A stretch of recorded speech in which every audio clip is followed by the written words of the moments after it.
What's up, guys, and welcome back to another I Popcorn for That review. I'm Chris. And I'm Nick. Guys, if you're just joining us for the first time, we'd love to have you a subscriber. We got new videos coming out every week like this. And this week it is a movie called Bone Tomahawk that came out in 2015. And this was the directorial debut of S. Craig Zahler, I want to say, or Zahler. I think it's Zahler, I Zahler. think. Is it Well, Zahler? Okay. if it's German, I don't know. Okay. Uh, have you seen any of his other movies? So he only has two others: Dragged Brawl in Cell Block Across. 99 and Dragged Across Concrete. So I haven't seen Dragged Across Concrete, but I do want to watch it after watching this. I've heard good things, and I have seen Brawl in Cell Block 99, which I did really like. Yeah, I love that thing. Yeah. So I kind of knew I was, I've liked both of those previous ones, so I kind of went into this with high hopes, and I think this is my favorite of the bunch. So you I have don't seen know, Dragged Across Concrete?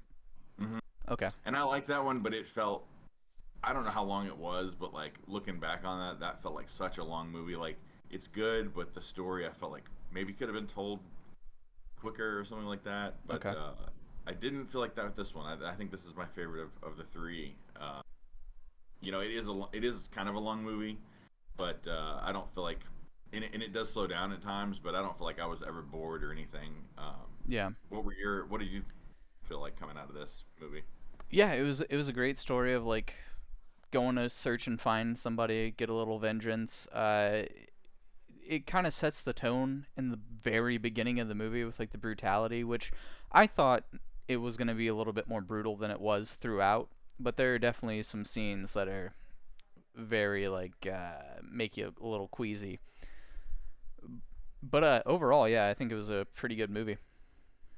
Yeah, I mean it's not the most complex story or anything like No. that, and you can tell like I think that I read that he's written novels before this director and like before he ever wrote made a movie and and I guess like somebody suggested he make a western like a horror western movie out of a novel that he had already written and he realized that the like he couldn't afford the budget that it would take to make a movie like that the right way, so he just wrote a new western story that he could do on a lower budget. And you can like I'm not saying you can tell this is done on a lower budget, but you can tell they were like smart with their decision making here, where you can do it with a lower budget. Mhm.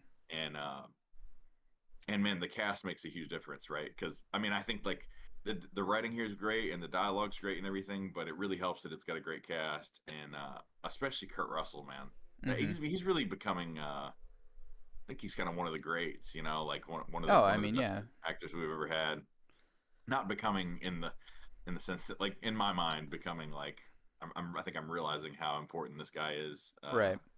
in the history of film. But yeah, Kurt Russell plays Sheriff Franklin Hunt. Patrick Wilson I always like in everything pretty much. He plays Arthur. I don't know if Arthur gets a last name. Uh oh, man, Maybe I'm thinking maybe O'Dowd. O'Dwyer. No, yeah, O'Dwyer. Maybe that sounds right. Okay. And then Matthew Fox, who I pretty much only know from Lost as Jack, but I guess also Speed Racer, Yep. Racer uh, X, man. Racer X, and he plays John Bruder, and then Richard Jenkins again, awesome on everything he's in. Yeah. Plays Chicory, and he's almost unrecognizable It in this took me a character. minute to recognize him. Like I heard the voice, and it's even with him speaking, it's kind of hard to tell because he's putting on that accent. And then I finally was like, that's definitely Dr. Doback right there. It's gotta be. Yeah, good bit of an accent here, and he's got the beard and everything. I mean, but he adds a lot to this, and I think that there's not a ton of humor in this. Like it's not a comedy by any means, but the little bit we get, I think, mostly comes from his character, and it's great. Like he's just a guy, like this old man that can't stop talking, but he has like the best intentions. He's kind of just trying to distract people from like the horrible situation they're in. Hmm. Um, but yeah, so I don't know how much of the story to hold back from, but like essentially, you just have a story about um, this. These two what do you want to call them, I guess, like looters or whatever the word for it is, but at the beginning of Bandits the or movie something. Yeah. these two guys played by Sid Haig from House of a Thousand Corpses and sure a lot of other things, but that's what I know him from, and David Arquette, and they're looting this campsite and they're killing that's the very opening of the movie is them slitting this guy's throat. So yeah, like you said, it does like really throw you into this. Like, better be ready for what you're gonna get. And they kill these guys, and then they're looking through their loot, and they get ambushed by this Native American tribe, and it's pretty brutal right off the bat. But David Arquette's character gets away and finds himself. He like buries his loot, whatever, and finds himself in a town called Bright Hope. That Kurt Russell's character, Sheriff Franklin Hunt, is the sheriff over, and pretty quickly, as soon as he makes a wrong move, um, Franklin shoots him in the knee, and so that kind of is the catalyst that sets everything off, because right away he shoots him in the knee. He calls for John Bruder to go get the town doctor, and I was a little bit confused about this part, but he doesn't. I can't remember why he doesn't go get the town doctor. Well, he goes, and then he's too drunk. The town doctor. Is that what it is? Yeah, they're Because he basically says, like because he says like give him some coffee if he's had some mhm, drinks, and then he was obviously way too drunk, so he goes to get like the backup or assistant who is Patrick Wilson's wife. right. And we should say Patrick Wilson also has like a fractured tibia in his leg. Yeah, fell off the roof or something like that. Yeah, so that kind Um, of plays a factor in the movie. but he's just like a cowboy, I guess. They don't really tell Hmm. you a whole lot about him, except that he's just, he's wounded right now, being tended to by her, and it's a pretty bad injury. And but yeah, but John Bruder goes, gets her. Her name's Samantha, I want to say Samantha Yeah, Dwyer. Goes and gets her, and she's tending to this guy's knee, and it's pretty bad. And so he has her. The sheriff has her stay there overnight with his lieutenant, I guess, Nick, deputy. Yeah. and Deputy Nick. And is there somebody else there too? It's No. just it's just the three of them that are left there. Yeah. So Samantha and this guy, who's, by the way, he's lied and said his name's Buddy, but his name's Purvis. Buddy was the guy that Sid Haig played that got killed at the beginning. Mhm. But they all get uh they all get abducted by this Native American tribe. An arrow gets left behind, and so everybody's gone. And it is really just the story of their trip to go see if there's anyone left to be rescued, see what they can do here. And I knew very little about this movie going into it, but I knew there was, at some point, it was going to get pretty brutal beyond just like somebody slitting somebody's throat. Hmm. And boy, for me, I had the opposite kind of thing. Like, didn't have it built up in my head as like this really brutal thing. And the one scene, there's a lot in this that's pretty brutal, but the one scene that stands out in my mind is pretty jaw on the floor, like hard to watch brutality.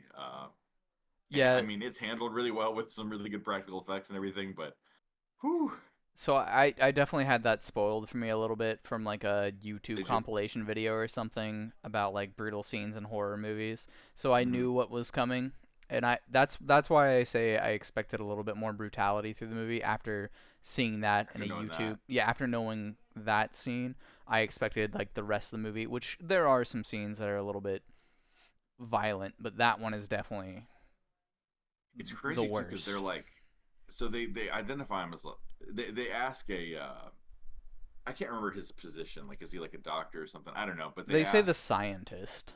Okay, so they ask a local scientist who is a Native American, but he's like kind of very Americanized, I guess. I don't know if that's the way to put it when we're talking about the 1890s, Yeah. but they ask him for his advice about like, where did this arrow come from, whatever. He says that can only come from one tribe, and it's this tribe of, they're not even like other, all the other Native American tribes, stay away from them, uh, because they don't even have a language, and they're just cave dwellers. They're troglodytes, and they have this crazy call off. They look like, I guess they're like I mean, they inbred, they and look it's like like, troglodytes a little bit. yeah, it's crazy. Like, some of them have like almost like tusks growing out of places of them, and like, Well, I think that was like part of the was it tribe's thing is they're shoving that through their face, and that's okay? like Okay, part of the aesthetic of their because tribe. one of the other things they do is they have this crazy scream that they use to like kind of call each other at long distances and stuff, and it's really piercing and really unhuman. and I don't know if we don't really find out what it is, but they actually have put like an animal, I don't know, larynx or Yeah, something, whatever the bone is that's in your throat. They've like sewn that into their throat to make this call. So I really thought all that was interesting. I would have expected there to be a lot more of them. There's not a whole lot of them, mhm, but they are certainly very efficient and brutal. And the things they do to people, man, like when they first, I guess I won't spoil who we're talking about, but like the first time they do this one thing that they really seem to enjoy doing, because they're that cannibals really as well, is I guess we they're should say. cannibals as well, yeah. And one of the ways they like kind of sedate someone, I guess, or knock someone out is they shove a bone in your mouth, a big giant bone in your mouth, and then whack the back of it with a hammer or I guess a bone tomahawk. I don't know. They look like they were. I'm not sure what they were hitting Yeah, you like with a rock or something. Yeah.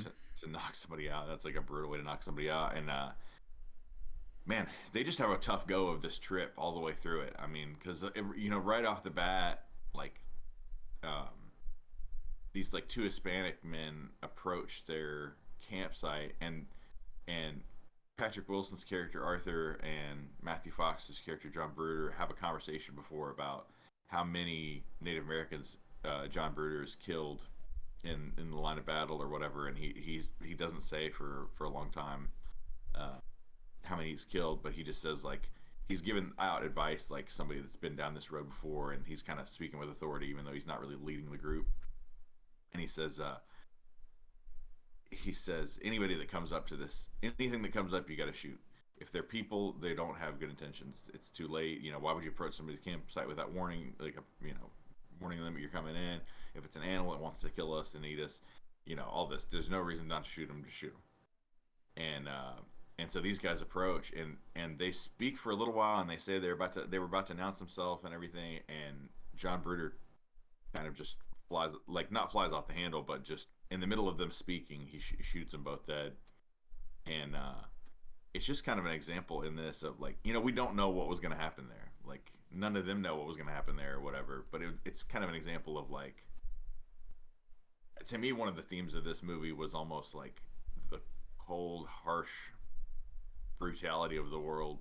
It's like it felt very indifferent to humanity. This story, you know what Yeah. I mean? Like everything's pretty cold, and I don't know, but yeah, without without spoiling too much, I don't know how much more to say that wouldn't spoil more. But what are some thoughts you have? I thought this movie's shot really well. By the way, it looks really well. Yeah. Looks really nice. I mean, it was shot very well. I thought the story was done very well. There were certain gripes I had that don't really hold up because it had to be that for the movie. Like certain things about how every night when they're going to sleep, they're talking about like, well, we're only going to sleep for the minimum amount of time. So it's a 5 day journey. We got to make this in 3 days. We just got to get there as quick as possible. So, they get accosted during the night a couple of times, and it's like, well, Mm-hmm. why didn't you have a sentry out? And I understand they can't because they're all trying to sleep these like few hours so they can all get back on the road.